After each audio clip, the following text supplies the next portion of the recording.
Overwhelms the body, and it's unfortunately it's highly dangerous and fatal. Health officials confirm a brain-eating amoeba infected someone in Charlotte County, and it likely came from their tap water.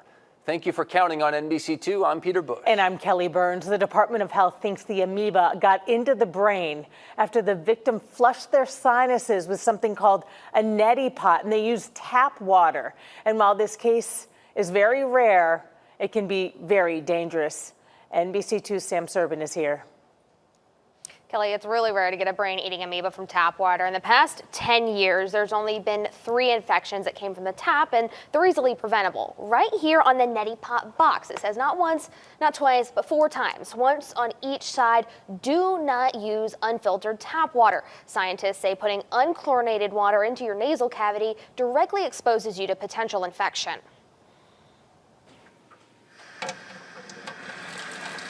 If you've got sinus issues, you've probably seen a neti pot before. It's used to clean your nose out, but if done the wrong way, you can get sick. Because that is the pathway for Naegleria to work its way into the cerebrospinal fluid in the brain. Naegleria fowleri, aka the brain-eating amoeba, health officials believe someone in Charlotte County contracted it through the same thing we're showing you now.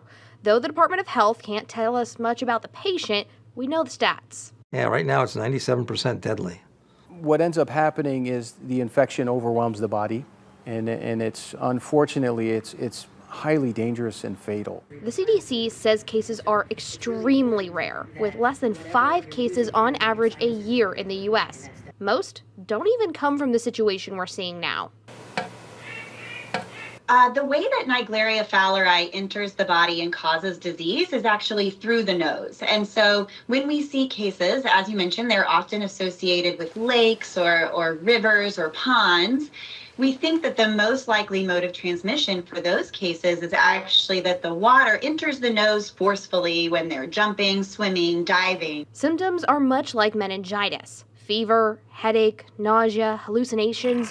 But we don't want to scare you. There are ways to protect yourself. Use distilled water when performing nasal rinsing. And so Naegleria fowleri can get into water in lots of different types of water. And that's one of the reasons that we recommend always using sterile water to perform nasal rinsing.